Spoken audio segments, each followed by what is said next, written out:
Buen día a todos. Septiembre 6 de 2024, cumpleaños de Jorge Cohen, nuestro fundador. Para aquellos que lo conocen, les doy el dato para que lo feliciten. Mi nombre es Ana Cohen, soy CEO de Cohen Aliados Financieros y este viernes nos convoca básicamente el abordaje de el nuevo blanqueo propuesto por el gobierno con fecha fin de septiembre por ahora de finalización de su primera fase. Quien nos va a ilustrar sobre el tema son dos personas que han sido un hallazgo para Cohen en tiempos recientes. Los voy a presentar. Agradecemos al estudio Bruchou el tiempo que dedica para este webinar y para algunas otras cosas que le voy a ir contando a los oyentes en un rato. Está Pablo Muir, que es socio del Departamento de Impuestos de Bruchou y Funes de Rioja. Se graduó con honores en Derecho en la Universidad de Buenos Aires en 2011 y obtuvo una maestría en Derecho Tributario de la Universidad Torcuato Di Tella en 2014. Se especializa en Derecho Tributario, asesorando en transacciones, fusiones y planificación fiscal, tanto a nivel corporativo como individual. Mariano Yudica, asociado senior de Bruchou y Funes de Rioja, graduado en la Facultad de Derecho de la Universidad de Buenos Aires, bien ahí la UBA, también pertenezco a la institución. Se especializa en Derecho Tributario y Planificación Fiscal. Ha brindado asesoría a clientes corporativos en transacciones, reorganizaciones, operaciones bancarias, planificación fiscal, además de asesorar fondos de inversión y diseñar estructuras para proyectos internacionales. La idea aquí es que Pablo y Maximiliano nos ayuden un poco a abordar qué es lo que se sabe de la normativa con algunos caveats. Pablo y Maximiliano me contaban en la previa que nosotros hicimos un desayuno con ellos hace un par de semanas y en el minuto en el que nos fuimos de ese desayuno la norma ya había cambiado o cambió unas horas después, con lo cual todavía está todo por verse y por definirse porque la norma va cambiando, pero es importante que vayamos viendo sus avances y viendo cómo aplica para cada uno de los casos particulares. La idea de este webinar es que ellos desplieguen el conocimiento que se tiene hasta ahora y que los oyentes puedan ir volcando en el Q&A o en el chat las preguntas que yo iré abordando en la medida en la que tengamos el tiempo disponible en esta hora de webinar. Así que Pablo, Maxi, muchas gracias por estar. Eh, Adelante. Gracias, Ana, por la presentación y por el espacio. Un placer colaborar con ustedes en estos temas. Vamos a muy brevemente hacer una introducción de el blanqueo y de la coyuntura en la que el blanqueo se da para después rápidamente abocarnos a los casos particulares que más nos consultan, porque presuponemos un poco que ya todos los que estamos acá conocemos la esencia del blanqueo, y es por eso que quizás una explicación teórica sobre qué es lo que dice la norma no es por ahí lo que preferido. Por supuesto, en las preguntas ustedes podrán consultar por cualquier aspecto que no haya quedado claro, pero entonces a mí me toca introducir el contexto un poco y la principal novedad, que es que hace ya algunos días la FIP informó y confirmó la recepción de información de Estados Unidos en el marco del intercambio automático que se firmó con vigor a partir de 2023. Quienes recuerden el blanqueo de 2016 recordarán que en aquel momento el gran disparador y que el driver que llevó al blanqueo a ser el más exitoso de la historia, con más de 100.000 millones de dólares blanqueados en Argentina y una recaudación muy alta para el gobierno, fue el intercambio automático que la OCDE había creado y que básicamente abarcaba a todos los países que no sean Estados Unidos, con algunas muy pequeñas excepciones. Ese régimen en estos años desde 2016 demostró su eficacia. Aquellos que posean cuentas en el exterior les basta con entrar a su perfil de AFIP para ver que AFIP refleja en nuestra parte el valor de las cuentas en el exterior fuera de Estados Unidos. Como no es noticia para nadie, eso implicó que muchísimos clientes que buscaran confidencialidad por diversas razones hayan optado por salir de bancos en el régimen OCDE y entrar en bancos americanos, y finalmente en 2023 se firmó el famoso acuerdo que hace referencia a la normativa FATCA, donde Estados Unidos se compromete a enviar a Argentina cierta información sobre las cuentas estadounidenses de argentinos, sean sociedades o personas, eso es bastante importante, sociedades argentinas y personas argentinas que tengan cuentas a nivel directo en Estados Unidos. Este intercambio es de mucho menor amplitud que el intercambio de la OCDE y normalmente solo incluye cuentas de tenencia directa, otra vez, de personas físicas y personas jurídicas argentinas. Entonces, si por ejemplo uno tiene un trader que tiene una cuenta en Estados Unidos, una sociedad local que actúa en trading y recibió cobros en esa cuenta y es directamente de titularidad de una sociedad argentina, bueno, eso es materia de reporte posiblemente. Hay unas reglas especiales de este reporte, no todas las cuentas son reportadas, la información provista es mucho menor, pero no sorprende que la FIP esté ya haciendo publicidad que en septiembre de 2024 ha recibido el primer reenvío de información de 2023. El objeto es claramente recordarle a los contribuyentes que estén en esa situación y que no hayan cumplido con sus obligaciones fiscales la posibilidad de entrar al blanqueo. ¿Será o no será efectiva? Dependerá de muchos factores. No se espera un blanqueo tan importante como el que ocurrió en 2010, en 2016, un poco porque la mayor parte del capital fue blanqueado y otro poco porque este acuerdo con Estados Unidos es bastante limitado, entonces no tiene el mismo efecto amenazador que tuvo el de la OCDE sobre todos los contribuyentes que tuvieran bienes en el exterior financieros no declarados. En ese marco es donde se crea el programa de regularización de activos que Maxi va ahora a explicar brevemente. ¿Qué tal? Buen día. Bueno, respecto del blanqueo, un breve repaso para estar todos en línea y poder abordar los temas más puntuales y que vemos en el mercado.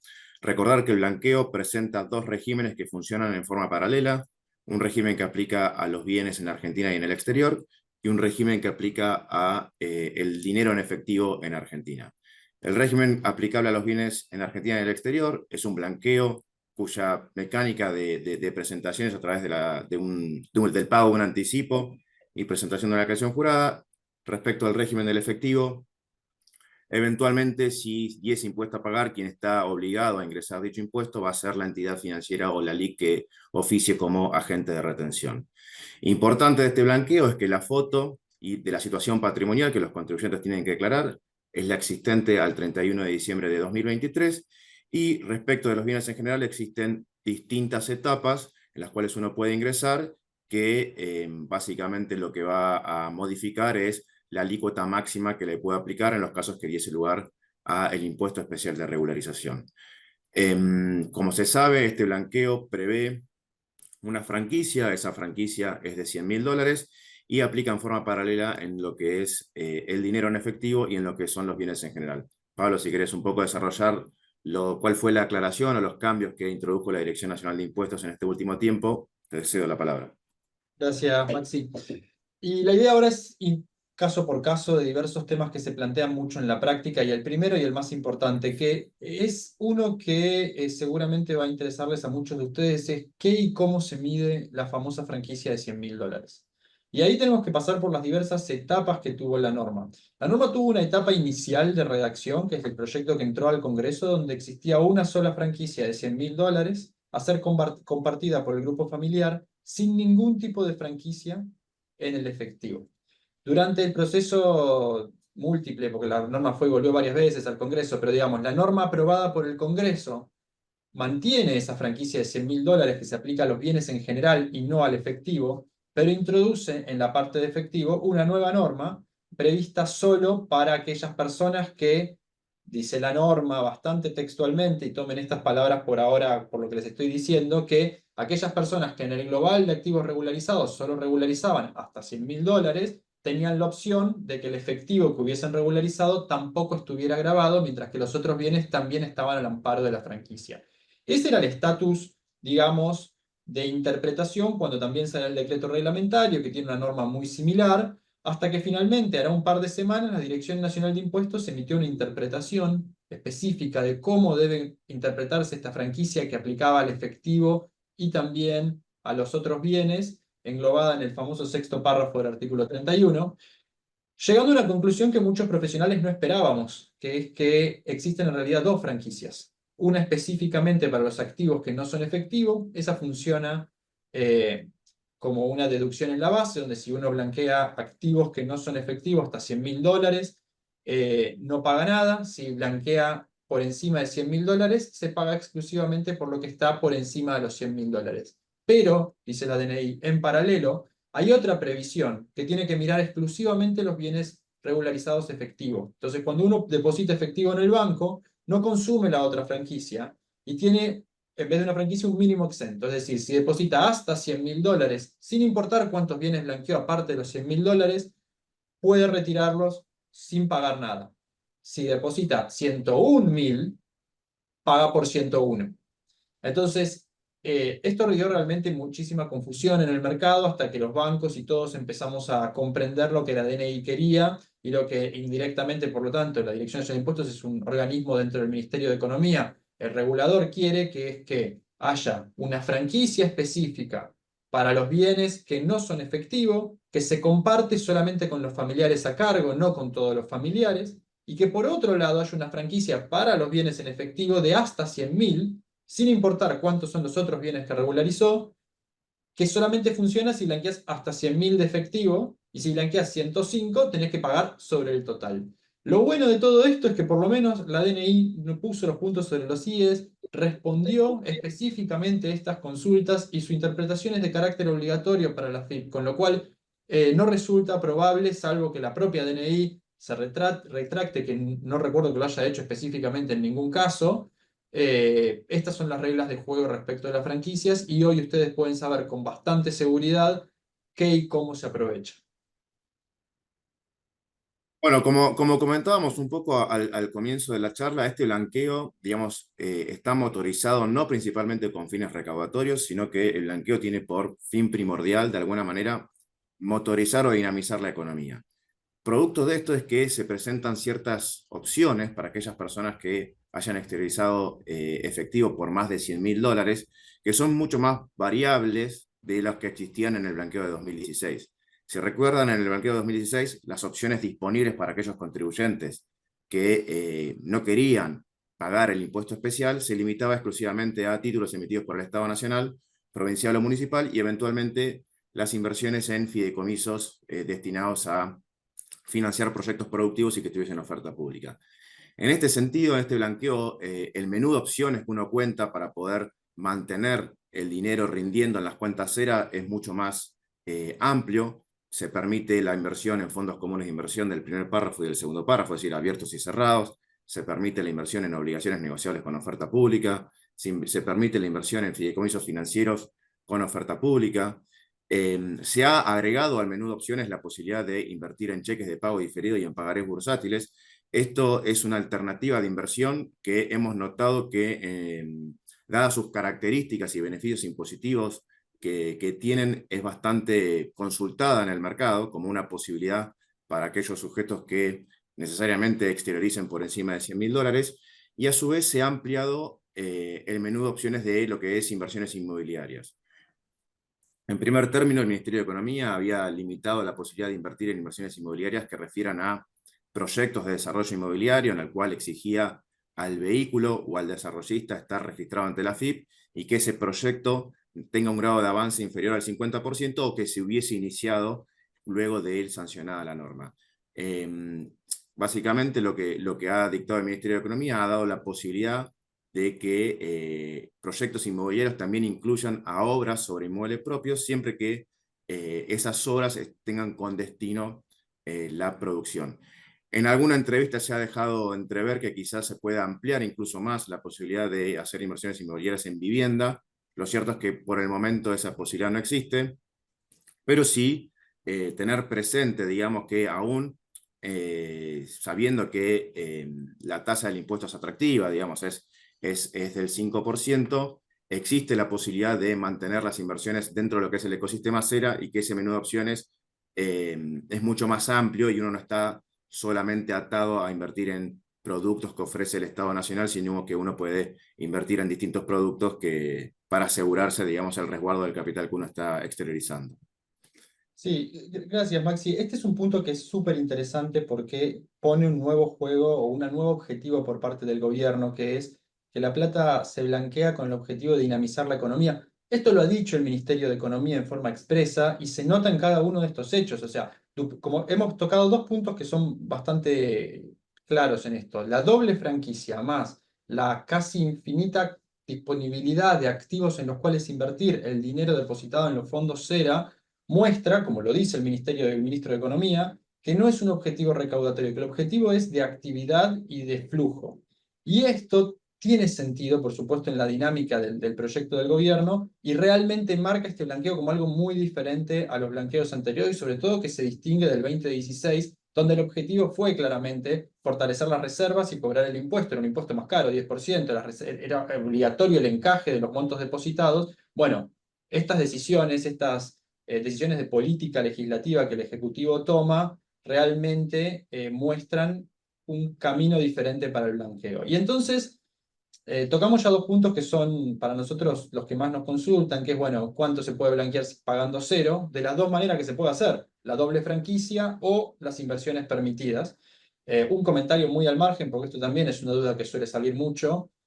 Si quien regulariza bienes en el exterior, financieros o no, no tiene ninguna obligación de traerlos. Es una opción que pone el gobierno a su disposición, si es que quiere hacerlo, de traerlo para invertir en activos permitidos y pagar el 0%, o paga el 5%, desinteresa al gobierno y sigue con su vida. Entonces, tocando un poco ya lo que es las situaciones donde el blanqueo quedó raro, ¿no? Porque el blanqueo se nota y se sabe, porque aparte viajó en el primer proyecto, se diseñó en enero, para regir a partir de enero respecto del 31 de diciembre de 2023. Ustedes ven en el blanqueo algunas normas que son muy particulares. Por ejemplo, una norma que dice que bienes personales, que está al mismo tiempo que el blanqueo, tendrías que tener los activos invertidos del 10 de diciembre para poder hacerlo. ¿Y qué tenía que ver eso? Bueno, eso era una norma antielusión típica, donde vos impedís que el contribuyente haga movimientos patrimoniales justo antes de que la norma empiece en rigor. La norma entró en vigor en julio, 6 meses después. Entonces este tipo de previsiones dejó de ser importante porque el pasado era pasado, pero con lo que nos encontramos es con un blanqueo que dejó pasar mucho tiempo entre la fecha de blanqueo, 31 de diciembre de 2023, como recordaba Maxi al principio, y la fecha en la cual yo puedo exteriorizar. Y además es un blanqueo que está orientado al efectivo. Y siendo sinceros, el efectivo se mueve bastante. De hecho, entre enero de 2024 y la fecha de blanqueo, que es el 30 de septiembre, el máximo, en 9 meses completos del año, la realidad es que muchísima gente empezó a comprar activos con dinero no declarado a la expectativa de poder blanquearlo en el blanqueo. Y eso devino en un problema serio. ¿Por qué? Porque el efectivo, la única forma de blanquearlo es depositándolo. Y yo no puedo blanquear el efectivo que no tengo, así como no puedo blanquear bienes que no poseía el 31 de diciembre. Esto causa, sobre todo para quien ha adquirido bienes inmuebles o bienes registrables, que estén en un problema bastante grave de que no puedo regularizar. Ante esta Primera situación, interrupción, Pablo, perdón. adelante, Ana. Tenemos el caso de alguien que nos consultó porque la foto del extracto bancario en Estados Unidos el 31 de diciembre ya le quedó obsoleta porque hizo depósitos y entonces tiene ese problema de cómo justificar Bueno, la... y vamos a hablar de este tema en particular, que es el de cuentas del exterior, un poquitito más adelante, porque esa es una de las grandes preguntas. Así que si te parece, lo pasamos cuando vamos a hablar todos juntos de, de cuentas y sociedades del exterior. Perfecto. Y ahora Ni lo te que digo quería cómo hablar. están las preguntas. Perfecto. Y ahora lo que quería completar un poco, porque es muy parecido, pero a la vez es diferente, el tema del el cash no declarado local que se usó durante este periodo de 2024 y no se puede regularizar. La verdad es que normativamente, desde el sentido estricto de la norma, las soluciones son pocas. Lo que habría que intentar es lograr exteriorizar de alguna manera la situación o el derecho en expectativa que el cliente tenía de poder blanquear ese activo compatibilizándolo con algo que sea susceptible de ser blanqueado. Ahí hay que ver cuáles son las situaciones posibles. La verdad es que eh, se dan muchas oportunidades de hacerlo y a diferencia de lo que vos decías de las cuentas de 2014, que lo que te penaliza es el flujo, acá es mucho más grave, porque supongamos que yo ahorré durante toda mi vida y resultó que por diversas razones no estaba declarado. Y yo tengo ahorrado $300.000 y decidí invertirlos en una casa. No es plata que yo gané del 1 de enero al 30 de junio de septiembre de 2024, sino plata que gané en los últimos múltiples años y que la invertí toda y que de alguna manera se me fue la posibilidad de blanquear también lo que era previo. Entonces yo estoy en una situación que se puede decir injusta, porque todos pueden blanquear y yo no, porque yo compré un activo, pero mi plata era originalmente igual de válida. Desafortunadamente, no hay posibilidad de alegar inequidad en un régimen de regularización excepcional. Es el gobierno el que decide discrecionalmente y con total libertad qué quiere beneficiar y qué no. Entonces, si estás en una de esas situaciones, hay que ver cuáles son las medidas disponibles de lo que se puede efectivamente reflejar en el blanqueo, y a veces hay algunas soluciones dependiendo de cómo fue la negociación comercial que llevó a la compra del activo, dependiendo de quién es el vendedor y cómo se puede hacer para morigerar estos efectos nocivos. Y muchas otras veces no lo hay, y en ese caso hay que actuar con mayor rapidez incluso, porque ese bien que es registrable, adquirido con dinero que no estaba declarado, ahora te expone muchísimo más al patrimonio, porque vos partías de tener efectivo, todo el mundo presume que es difícil de advertir, y ahora lo invertiste en un bien durable. Entonces, si este bien está registrado, registro de la propiedad, cruce de información, estás muchísimo más expuesto. Entonces, si esa es una situación en la que estás, realmente por alguno de los mecanismos hay que intentar solucionarlo. Y hay otro mecanismo que no es el blanqueo, sino la moratoria, que podría presentar un alivio fiscal también para estos contribuyentes, quizás por un camino que no todos piensan, que es no puedo blanquear, pero puedo regularizar. Ustedes recuerden que en 2023 el dólar cerró 805, en 2022 cerró alrededor de 200, en 2021 no recuerdo cuánto, pero creo que alrededor de 60. Entonces, si nosotros tenemos ganancias devengadas en esos periodos, el valor hoy de esos tributos es muy bajo porque se calculan a tipo de cambio oficial. Entonces, nada, abrir el juego quizás con uno de los puntos que más nos preguntan, que es cómo blanqueo lo que ya no tengo y lo transformé en otro bien. Y el segundo se lo dejo a Maxi, que es qué hago con lo que evalué mal, ¿no? Acabas de eliminar Digamos, más o menos un 35% de las preguntas Por eso que lo estoy hicimos así, leyendo. Ana. Dijimos, vamos a preguntar nosotros Muy y bien. responder solo los temas que nos preguntan, si no. De cualquier sí, manera, diga- aprovecho la nueva interrupción, Maxi, perdón, para ofrecerles a los oyentes y a nuestros clientes, los doctores han accedido a dedicarle algunas horas particularmente a algunos de nuestros clientes. Si ustedes tienen consultas más particulares, ellos los van a poder recibir en el estudio 1 hora por vez por cada cliente. Comuníquense con sus oficiales o con sus datos de contacto en Cohen para que los anotemos y ellos vayan coordinando agenda. Perdón, adelante, Maxi.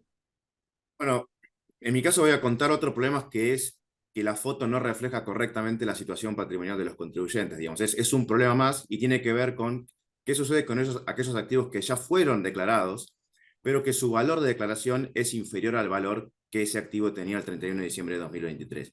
Y acá se presentan dentro de los autores y los especialistas distintas posturas. Existen quienes sostienen que este régimen es un régimen que apunta a la exteriorización de activos ocultos, con lo cual el régimen no ofrecería una solución a aquella situación de que un contribuyente tuviese bienes declarados pero por un valor menor al real.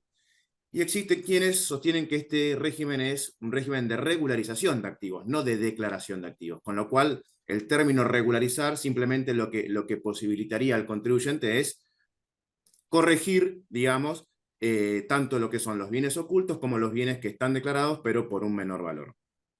Como antecedente inmediato podemos citar un único caso que ocurrió en el blanqueo de 2016. Tener presente que en el blanqueo del 2016 la palabra que utilizaba el legislador era declarar, no la palabra regularizar, y en aquel entonces la AFIP denegó la posibilidad a un contribuyente de poder regularizar o declarar, digamos, un activo que ya estaba declarado en su declaración jurada, bajo el argumento de que el régimen apuntaba a la regularización de activos ocultos y no activos que ya estaban declarados. Lo cierto es que existe un interrogante respecto de la posibilidad de poder hacerlo. El régimen y la mecánica del régimen lo único que exige es que uno acredite la titularidad y la evaluación del activo, con lo cual, digamos, desde un punto de vista operativo, uno podría llegar a la solución de poder regularizar activos que están declarados, pero hoy no existe certeza sobre esta cuestión. En cualquier caso, si uno no quiere asumir una posición de riesgo, las alternativas que se pueden analizar son parecidas a la situación que explicaba Pablo respecto de activos que uno tenía en 2023 no declarados y que por alguna operación que hizo durante el año 2024 cambió su situación patrimonial, pero ahora se ve imposibilitado de regularizar. Bueno, en todo caso, habrá que ver si existe la posibilidad de buscar variantes, digamos, si es que uno no quiere asumir el riesgo de que el fisco el día después impugne, digamos, la regularización que uno hizo de un activo que ya estaba incluido en la declaración jurada en periodos pasados.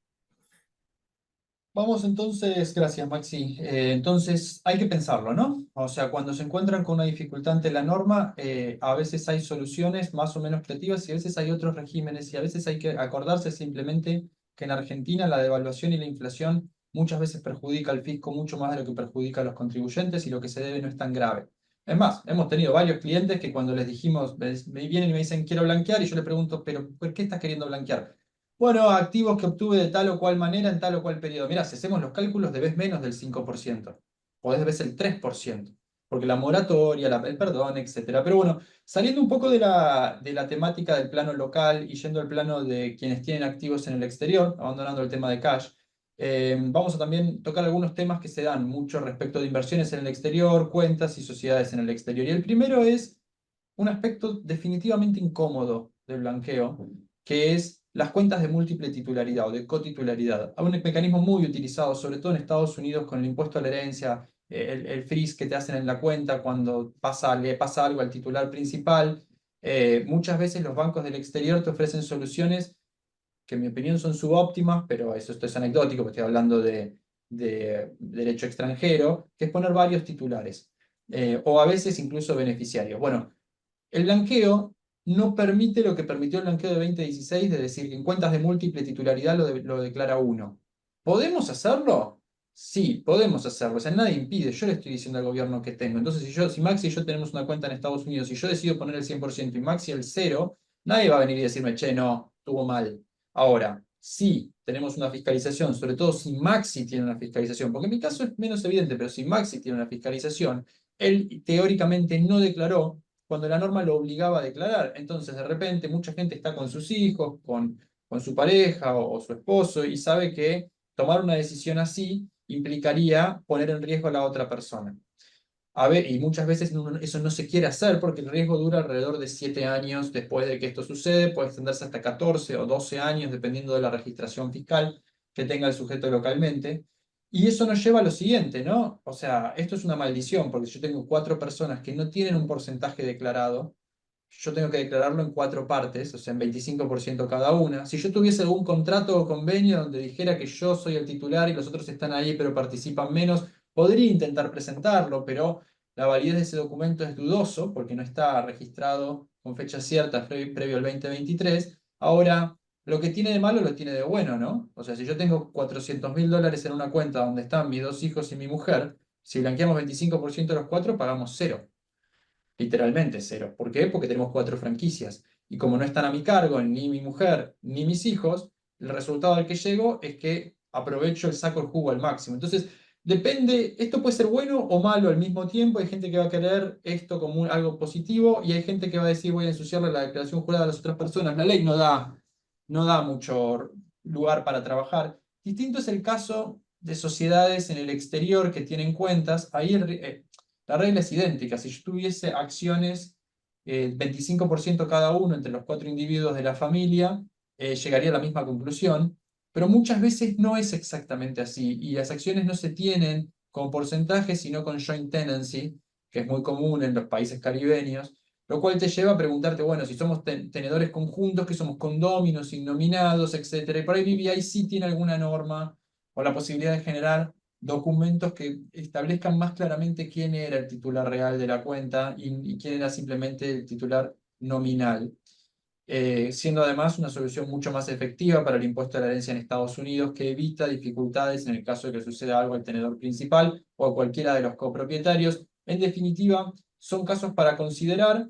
Al final puede ser bueno o malo dependiendo del tamaño del patrimonio y la voluntad de la familia. A veces esto lo torna en casi imposible porque hay gente que si bien tiene a sus hijos o a su pareja como cotitular de la cuenta, no quiere tampoco hacer el disclose de cuántos activos hay en esa cuenta.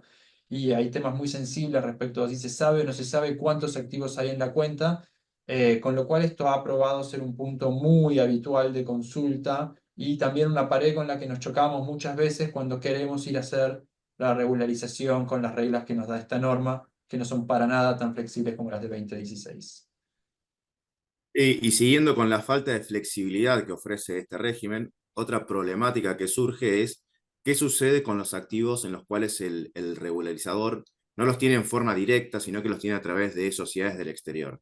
Si recuerdan el proceso de 2016, uno tenía múltiples posibilidades de cómo uno decidía exteriorizar los activos. Uno podía declarar las sociedades, uno podía declarar el portafolio de inversiones directamente, uno podía incluso desmenuzar el portafolio de inversiones y declarar activo por activo. Yo recuerdo en aquella época que en muchos casos agarrábamos el extracto de la cuenta que tenía del portafolio de inversiones y elegíamos los activos y decíamos, bueno, este activo, como es un título del Estado Nacional, lo declara a título particular porque así se beneficia de las exenciones del declarante. Este activo, que es una acción de una sociedad del exterior, lo declara como portafolio de inversión, etcétera, etcétera. Había múltiples opciones y uno de alguna manera podía decidir qué hacer con los activos que uno tenía a través de estructuras. Este blanqueo no admite esa posibilidad. Ya quedó claro, en virtud de las respuestas que dio la Dirección Nacional de Impuestos, que no es posible exteriorizar activos que están a nombre de terceros. Es decir, uno únicamente puede exteriorizar activos que están bajo su propia titularidad. Entonces acá se nos presenta una primer pregunta que tiene que ver, en el caso que tengo una sociedad del exterior y esa sociedad del exterior tiene un portafolio de inversiones y yo tengo que regularizar y la única forma que lo puedo hacer es a través del valor patrimonial que tiene esa sociedad el 31 de diciembre de 2023. ¿Qué sucede el día después con las inversiones que tiene esa sociedad? Hay un artículo del régimen del blanqueo que dice que los bienes se van a considerar incorporados al patrimonio al 31 de diciembre de 2023. Si uno blanquea un activo que tiene bajo su propia titularidad, es claro que uno quizá podría lograr un beneficio que te da el blanqueo, que es actualizar los costos. Uno tiene un activo que adquirió hace mucho tiempo a un valor histórico quizá muy bajo y al ingresar a la regularización, uno lo ingresa con un costo a la fecha del 31/12 de 2023. Entonces, de alguna manera, el blanqueo incluso le dio un potencial beneficio que el día después, cuando decida vender ese activo, cuando tenga que calcular el impuesto por la ganancia de capital, no lo va a hacer considerando su valor histórico de adquisición, sino que lo va a hacer considerando el precio que ese activo tenía el 31 de diciembre de 2023. Ahora bien, este potencial beneficio se traslada a aquellos supuestos donde el activo no se tiene en forma directa, sino que se tiene a través de la sociedad. Es decir, si la sociedad el día de mañana rota la cartera y vende el activo, ¿puede actualizar los costos de los activos individuales y considerarlos como que su costo de adquisición fue el 31 de diciembre de 2023? ¿O tiene que tomar en consideración, a los fines de calcular el impuesto a la ganancia de capital, los valores históricos de adquisición? Esta es una pregunta que no tiene solución en el régimen acá. También hemos visto en distintos foros distintas posiciones. Hay quienes sostienen que este es un régimen que únicamente viene a solucionar la situación patrimonial, pero no viene a cambiar el régimen de tributación que aplica a los activos que están exteriorizados, con lo cual uno no podría, de alguna manera, tomar el costo de adquisición del 31 de diciembre de 2023, sino que tendría que tomar los valores históricos. Hay quienes sostienen que interpretando de manera amplia este artículo, uno podría tomar el valor que los activos tienen reflejados en el balance de la sociedad que uno exterioriza el 31 de diciembre de 2023. Es un tema importante a tener presente y tener en cuenta las limitaciones que tiene el régimen, y sobre todo porque el contexto en el cual se da este régimen de exteriorización es muy distinto al que existía en 2016. Entre 2016 y hoy hubo una reforma tributaria, y esa reforma tributaria cambió absolutamente todas las reglas que aplican a las sociedades del exterior.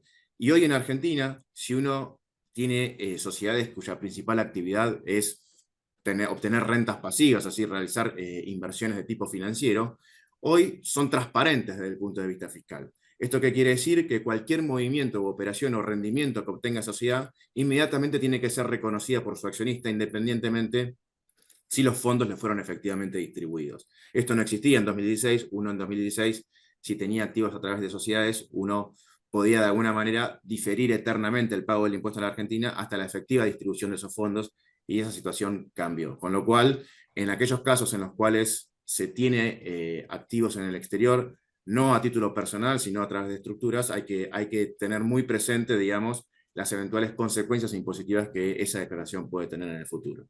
Sí, exacto. Y ahí es un punto muy interesante, no está en la carpeta de la charla de hoy, pero sí da para analizar. Es verdad que cambió de 2016 a hoy la transparencia de las sociedades del exterior, pero sigue sin haber una transparencia clara de trust irrevocables, que sigue siendo, si se quiere, la herramienta de planificación patrimonial y familiar más utilizada, muchísimo, si se quiere, no muchísimo, más cara que la planificación que se hacía vía sociedades pre-2016. Estamos hablando de quizás 6, 7 veces el costo de una sociedad que suele salir alrededor de $2.000, un traje suele salir alrededor de 15.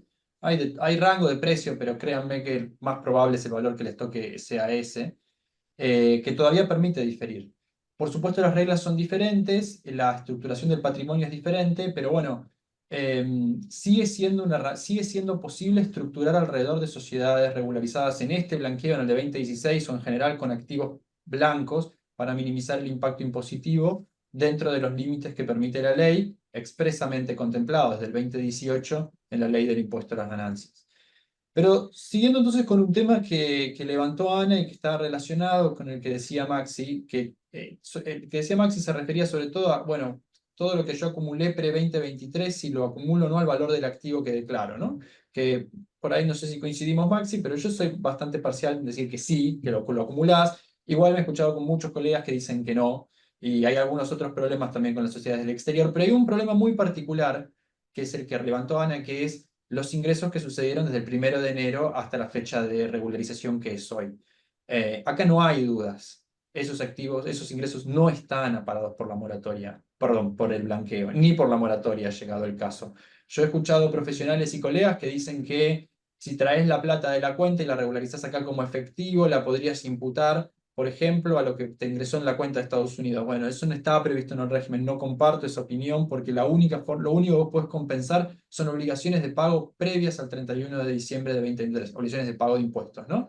Todo lo que sea periodo fiscal 2024, en nuestra opinión, está fuera del ámbito del blanqueo y si tuviste esos créditos, vos deberías declararlo en tu declaración jurada. Entonces, lo que Maxi dice respecto de la transparencia o no de las sociedades y la planificación patrimonial que vos puedas hacer se vuelve mucho más importante. Ahí hay una buena noticia y una mala noticia. La mala noticia, por supuesto, es que probablemente termines pagando, porque la sociedad probablemente termine siendo transparente, salvo que se den algunos supuestos que son de difícil ocurrencia.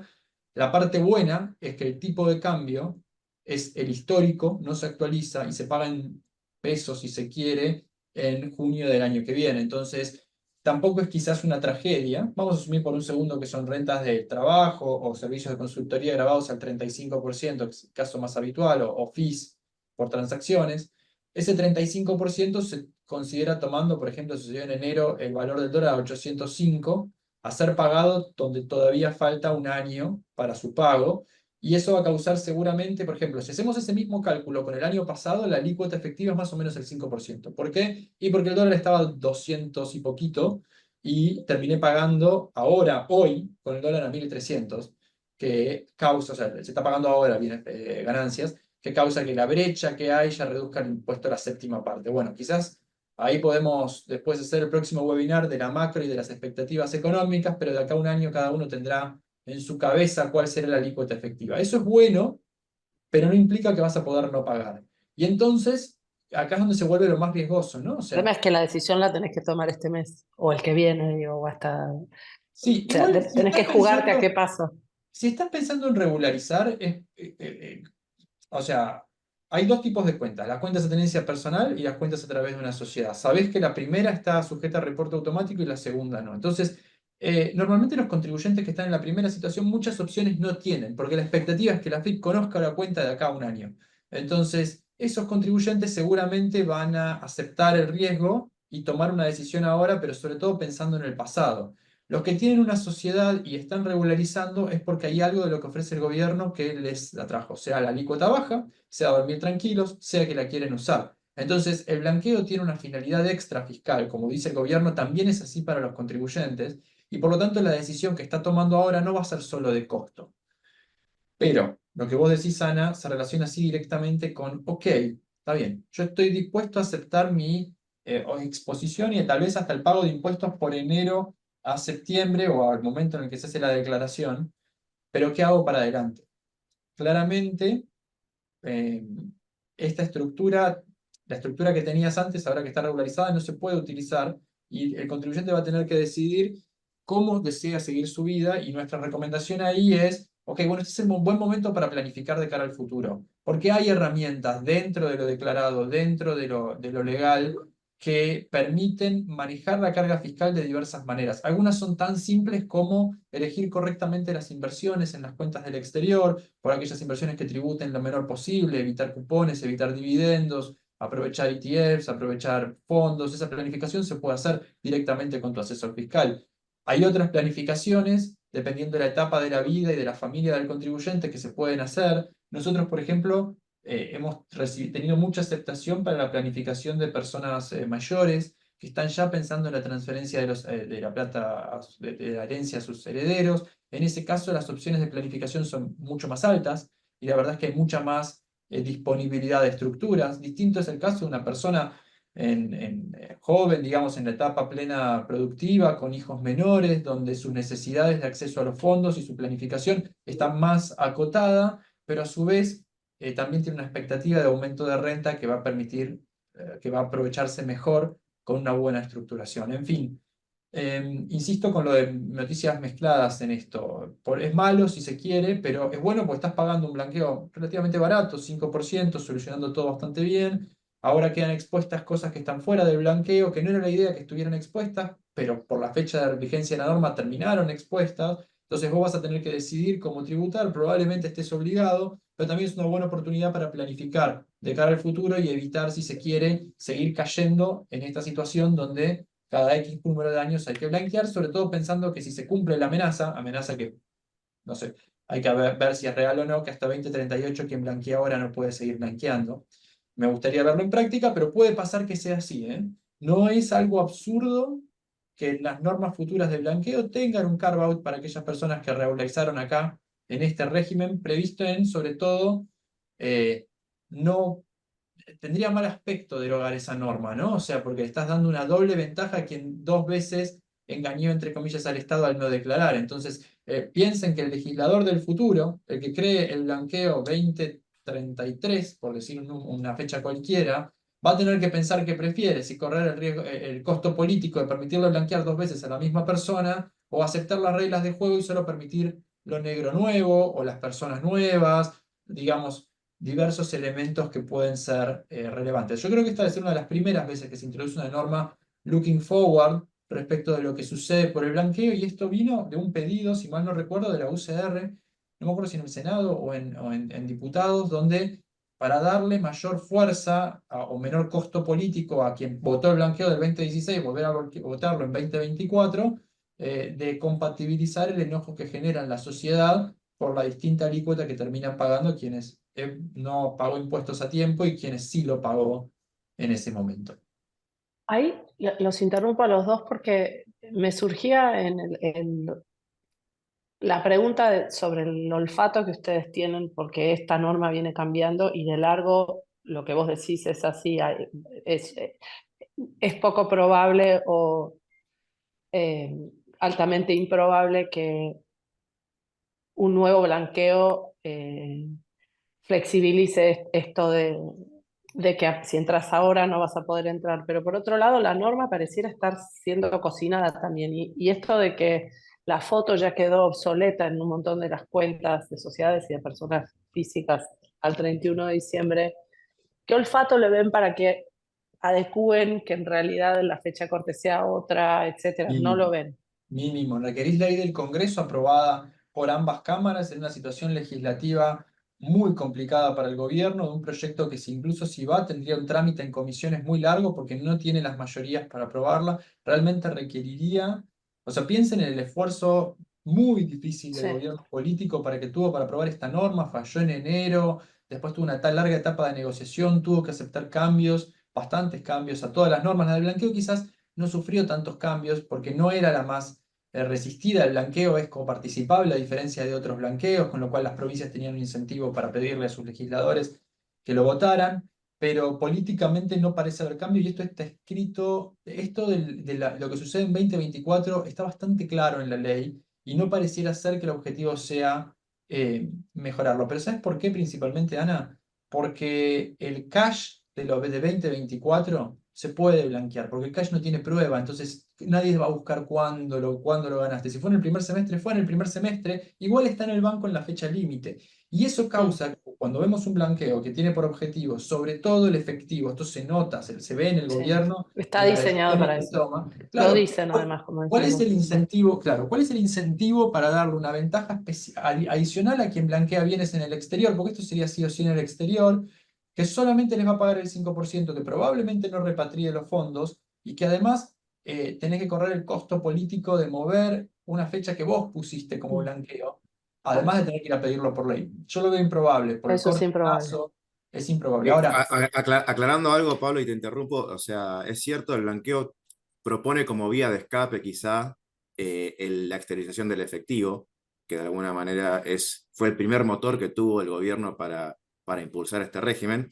Existe otro activo más que, si bien no entra dentro del régimen del efectivo, también es otra vía de escape, que es la exteriorización de criptomonedas, porque en las criptomonedas lo que se establece es que si uno tenía criptomonedas que no estaban depositadas en un proveedor de activos de servicios virtuales, uno lo puede exteriorizar en la medida que las deposite en estos proveedores registrados en AFIP al 30 de septiembre de este año, con lo cual, de alguna manera, uno podría justificar su patrimonio, ya sea a través de la exteriorización de efectivo o la exteriorización de criptomoneda, porque de alguna manera uno puede correr la foto, en lugar de ser el 31 de diciembre de 2023, la foto respecto de esos activos es el 30 de septiembre de este año. Y esas serían las dos vías de escape que ofrece hoy el régimen para, de alguna manera, engañar a la foto del 31 de diciembre de Sí, 2023. a ver, coincido con Maxi en que esa es la forma de traer, esa puede ser considerada una forma de traer bienes a la declaración. No creo que sea contraria a los objetivos del gobierno, porque al final del día estarías buscando la exteriorización de un patrimonio,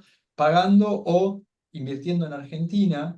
Lo que sucede con estas vías de escape, que también sucede con el efectivo, pero en otra medida, es que no te limpia no te limpia la contingencia del lugar de donde proviene. Entonces, si vos tenés, por ejemplo, una cuenta expuesta en Estados Unidos, cuya transaccionalidad le va a llegar al gobierno, como si vos, por ejemplo, eligieras hacer algo que es más común en Argentina, que simplemente utilizar intermediarios para recibir el efectivo en Argentina y ponerlo, y vos decís, mirá, lo traje hasta Argentina y lo puse, yo lo hice, como vos no podés vincular esa salida en 2024 no elimina, o sea, vos tenés todavía el problema por la cuenta bancaria que está no declarada, y de hecho eso puede causarte una caída del blanqueo. Hoy hay un tema penal cambiario también.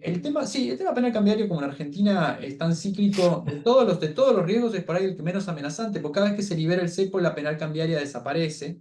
Entonces, Exacto. por la ley de aplicación, eso es un tema técnico, podemos hablar mucho tiempo de esto, pero lo más peligroso para mí en este caso es penal tributario barra caída del blanqueo, porque supongamos por un segundo un contribuyente que tenía el 31 de diciembre $100 en el exterior y decide traerlos como efectivo por un canal indirecto en el 2024 y depositarlo como efectivo. Ese efectivo blanco es blanco, estamos de acuerdo en eso, el régimen lo prevé. E incluso el contribuyente puede decir, bueno, y además te pago por el activo que tengo en el exterior y blanqueo las dos cosas. Y bueno, la norma no prevé una defensa contra eso. ¿No está bien? No es correcto, pero la norma no prevé una defensa. Ahora, si lo haces solo con el efectivo local y no declaras la cuenta, ese es un activo que vos poseías al 31 de diciembre y no regularizaste. La prueba de eso causa el, entre comillas, decaimiento del tapón fiscal que lleva a que la AFIP pueda auditar y ejecutar sobre esa cuenta. Entonces, los contribuyentes a veces se ven entre dos paredes incómodas, donde puede ser que si ellos quieren la plata para invertir en Argentina, esto es una solución en el corto plazo, porque la plata esa va a estar disponible y va a estar registrada como blanco, pero se exponen a un riesgo, que es el riesgo de detección, fiscalización y consecuente cobro de impuestos, porque el tapón fiscal no nos va a ayudar porque va a caer si la AFIP detecta esa cuenta. Por más que vos después puedas linkear y decir, mira, yo acá lo mandé a Binance, Binance compré Bitcoin, de Bitcoin lo mandé al PSAB y cumplí con las normas. Sí, cumpliste con las normas, pero no cumpliste con también declararme la foto. Entonces llegás a una situación quizás medio inexplicable, porque no hay una verdadera razón para restringir esta actividad, pero es lo que dice la norma. Y después, cuando estemos 7 años adelante o 5 años adelante, posiblemente o quizás otra administración, otras autoridades en AFIP, estos acuerdos implícitos de quizás decir, no tengo mucho interés en mirarlo, pueden no sostenerse en el tiempo. Entonces, es un foco de riesgo este tipo de situaciones donde tuve movimientos 2024 barra, tengo que pensar en cómo voy a utilizar el amplio periodo de tiempo entre la declaración para exponerme lo menos posible, resolverlo de una manera segura. Al final del día, si estás blanqueando es porque querés dormir tranquilo. Entonces, muchas veces la solución para esto es aceptar que va a haber un costo fiscal adicional por los ingresos 2024, aceptar que la norma, o sea, que cuando blanqueas vas a jugar con las normas de lo blanco y eso implica pagar, aprovechar las reglas habituales de lo blanco para morigerar el impuesto, que son en Argentina las más conocidas, la brecha y la inflación, y o la inversión en activos exentos, y de cara al futuro, estructurar de manera seria el patrimonio para lograr el menor impacto fiscal posible sobre el activo que ahora es blanco, que es lo que no se hizo en 2016 y la razón por la cual muchas veces quien blanqueó en 2016 hoy te dice es la peor decisión de mi vida, y la respuesta fue la peor decisión de tu vida, si querés, no fue blanquear en 2016, no tenías opción, iban a intercambiar esa información, fue no planificar en 2016. Quien planificó en 2016 después de blanquear en 2016 hoy Ujú. no tiene por qué blanquear de nuevo, su patrimonio está expuesto pero no tributó, o sea, hay un montón de sinergias que obtuvo que enseñan por lo menos a nosotros como asesores, nos enseñan a decirle a los clientes con más asiduidad cada vez, está perfecto, blanquear está buenísimo, tenés que planificar el futuro mucho más de lo que te tenés que preocupar del costo del blanqueo. Pablo, acabas de expresar y verbalizar elocuentemente mi respuesta, que me sale mucho más torpe cuando se agarran la cabeza y me dicen, ¿para qué blanqueé en el 2016? ¿Cómo me convenciste? No, lo que hiciste mal no fue blanquear. Fue no estructurar el patrimonio tal que resistiera los embates siguientes. Eh, a los efectos de los minutos que nos quedan, tenemos 46 preguntas. A mí me salen dos que engloban mucho lo que están preguntando. No sé si terminaron la exposición de lo que les parecía. Podemos seguir hablando, Ana. Si nos das tiempo, tenemos otra hora más de casos frecuentes, pero no, mejor vamos a las preguntas en Q&A rápido si querés y Maxi responde la primera, Lo- vamos, ping pong. la pregunta, la primera es exactamente qué va a intercambiar el IRS con la FIP. ¿Cuál es este monstruo del intercambio? ¿Cuán creíble es lo mediático? Ustedes ya esbozaron una idea de que obviamente es una estrategia comunicacional para forzar o para incentivar a la gente a que entre, pero No solo, ¿eh? específicamente, ¿qué se sabe? No, No no, por solo. eso digo, no es eso Adelante, Maxi, solo, que sé, ¿qué se sé que lo estás sabe? estudiando también. Sí, a ver, en primer término, lo que va a compartir el fisco norteamericano son datos de cuentas de titularidad de residentes argentinos que hayan obtenido rentas de fuente americana o que cobren intereses por encima de $10 por año. Cupones, Ese es dividendos. cupones, dividendos, sí. Esos son lo que la norma textualmente incluye como cuentas declarables desde Estados Unidos hacia la Argentina. Respecto al contenido de la información, entendemos que, digamos, la información se limitaría a reportar los datos del titular de la cuenta, sus datos identificatorios, digamos, la entidad donde está abierta la cuenta y el monto de estos conceptos, digamos, de intereses, dividendos que se cobraron en esa cuenta. Eso surge de un formulario, no recuerdo ahora bien el número, Pablo, vos lo tenés ahí presente, creo que es el 1046, pero Sí, algo así, 1042. hay un formulario, digamos, que cuenta con estos detalles y ese sería primeramente lo que sería reportado desde Estados Unidos hacia la Argentina y entendemos que esa información va a fluir, digamos. No Sí, vemos ningún incentivo para que Estados Unidos retasee esa información. La información, en primer término, no incluiría un detalle del portafolio de inversiones que tiene la persona en el exterior, ni tampoco un detalle de los movimientos que hizo en el año, sino simplemente el monto total de intereses o dividendos que son de renta de fuente americana que se cobraron en esa cuenta. y ahí Ahora bien, te sí, hago una Pablo. pequeña interrupción, pero solo muy pequeña, porque Maxi trajo a colación un tema que es no hay ningún interés de Estados Unidos en no enviarla, y creo que esto es algo que los contribuyentes muchas veces no tienen presente. Estados Unidos, si bien no es parte del intercambio OCDE, activamente intercambia información con Argentina a requerimiento. Nosotros con Maxi como profesionales donde nos toca asesorar a gente con patrimonio muy alto, constantemente vemos, incluso previo al inicio de una fiscalización local, pedido de información a Estados Unidos, pedido de información que Estados Unidos le da causa a través del IRS o del DOJ, el Departamento de Justicia, o el IRS, que es la FIP de allá, y obtiene de Estados Unidos, y tenemos contribuyentes que se enteran antes, porque sus contadores de Estados Unidos les avisan que el IRS le está pidiendo información que por la FIP, que después llega e intenta hacer un análisis o un ajuste. Entonces, Estados Unidos no es Suiza. Si bien hoy se dice genéricamente, desde mi punto de vista erróneo, que Estados Unidos es un paraíso fiscal, no lo es, no lo es en lo más mínimo, simplemente juega con otras reglas. Esas otras reglas por ahí impiden un intercambio automático directo como el que la OCDE impuso en todo el mundo, pero no implica que Estados Unidos no colabore activamente con Argentina a requerimiento. Y ahí también podemos traer a colación, porque con Maxi tenemos bastante, nos hemos reunido con nuestros colegas del resto de los países que tienen este acuerdo de intercambio hace muchísimos años, que está vigente más o menos de 2014, hasta 10 años de práctica. Y si vos vas jurisdicción por jurisdicción, depende el fisco y depende el apetito, los colegas te vienen diciendo, sí, acá lo usó mucho el gobierno, no, la verdad es que acá no lo usó. Entonces por ahí vas a un México y te dicen, la verdad es que sí, la SAT mexicana empezó a mandar fiscalizaciones a todos aquellos que surgían con cuentas en Estados Unidos y de repente por ahí vas y hablas con algunos colegas, no sé, de Brasil, por ejemplo, que te dicen, mira, se hizo muy poco porque la información es difícil de procesar, es mucho más complejo. Brasil tiene reglas muy específicas, igual de rentas en el exterior, pero a lo que me refiero es, la información para todos esos países fluyó, eso es un hecho. Algunas autoridades fiscales la usaron, eso también es un hecho. La información es de menos calidad de la OCDE, es verdad. La información que llega, como dijo Maxi, no es detalle del portafolio de inversión, pero tiene el número de cuenta de la persona y el banco. Y si con esos elementos la FIP se toma el trabajo de preguntar, es probable que tengamos información que fluya. No me parece, en este punto, Ana, quizás quería solamente comentar una cosa que dijiste, que esto sea solo mediático. Lo mediático es la parte de hacerle ver a los No quise contribuyentes que esto decirlo, es. ¿eh? No, Pero el no. riesgo, ya sé, pero solo para que no haya dudas al respecto. El riesgo de quien tiene una cuenta sujeta a notificación FATCA, desde nuestro punto de vista, es real y es serio.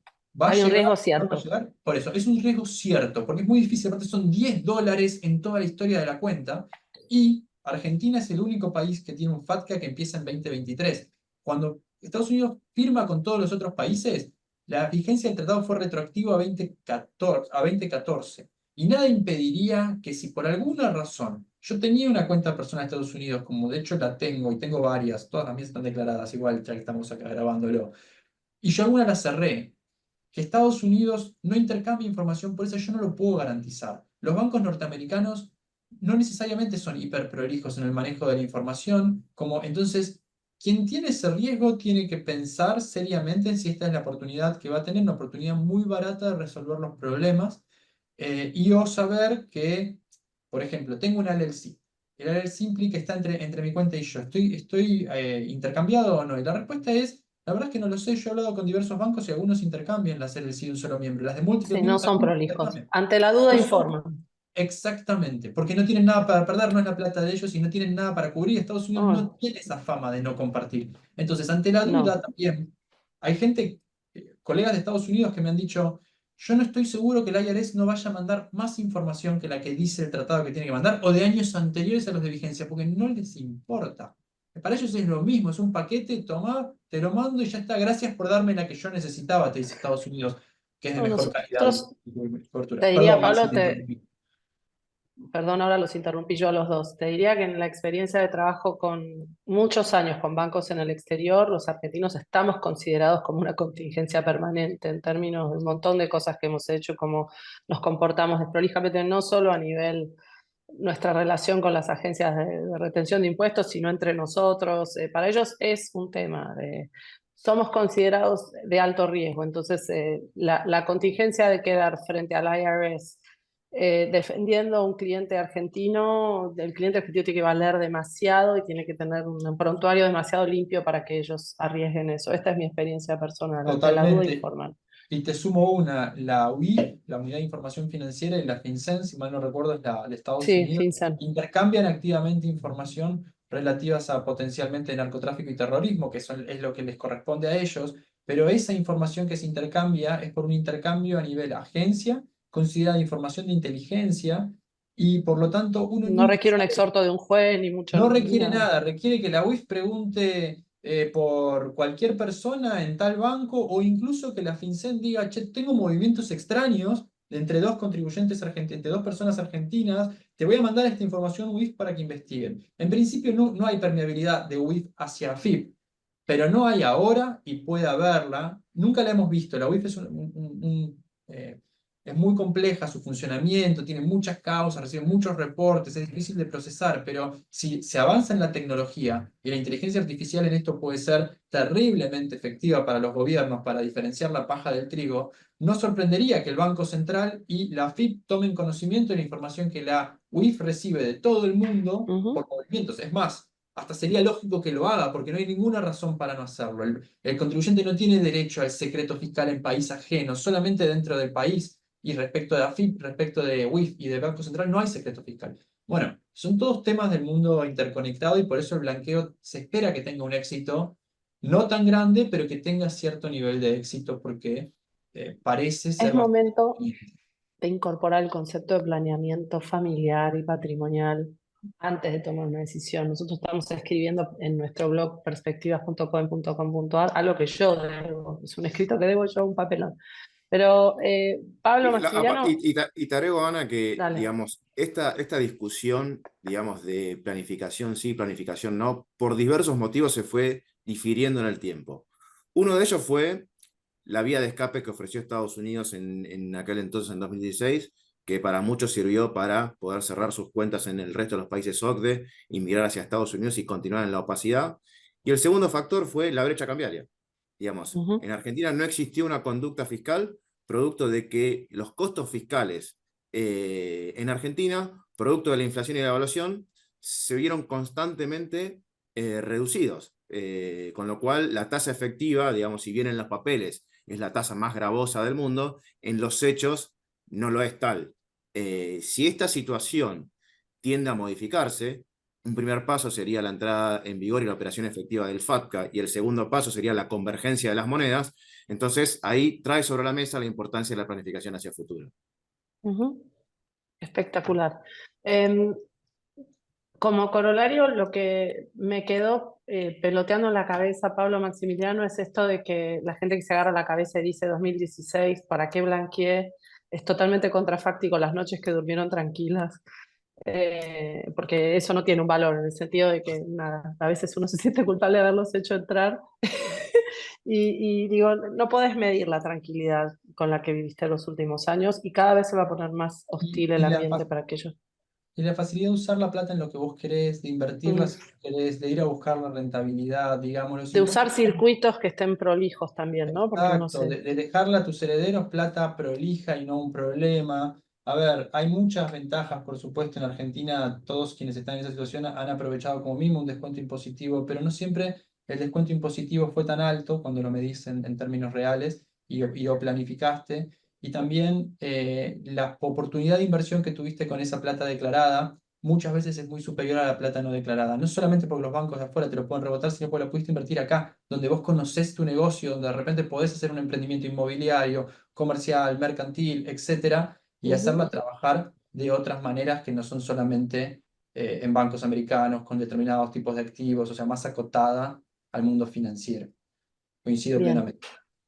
Perfecto. Entonces, a ver, aquellos que tenemos 51 preguntas, no, ya me parece que el tiempo está cumplido, no quiero abusar del conocimiento y de las horas de ustedes. Hay muchas de esas preguntas que se pueden canalizar a través de nuestros asesores comerciales, tienen que ver con el uso de los pagares bursátiles, con los procedimientos operativos de apertura de cuenta cera en bancos, con qué se declara si la foto del 31 de diciembre es más grande que la que uno tiene hoy porque se gastó la mitad de la plata. Hay un montón de cuestiones que corresponden más al lado operativo / financiero. Volvemos a ofrecerle a todos los oyentes un rato de Pablo Maximiliano o de los equipos que ellos designen para charlar con los clientes de Cohen, porque ellos consideran que pueden tal vez ayudarlos después como clientes también del estudio Bruju. Ofrecemos eso, el canal es el mismo a través de los asesores financieros que atienden sus cuentas. Conéctense, que nosotros los anotamos y coordinamos la agenda con los doctores. Pablo, Maximiliano, no sé si tienen algo más para agregar, pero yo no quiero abusar más de su tiempo. Muchas gracias por la invitación, Ana. Igualmente, gracias por la invitación. Excelente charla y los convocamos en perspectivas.com.ar. Gracias de nuevo, Pablo y Maxi.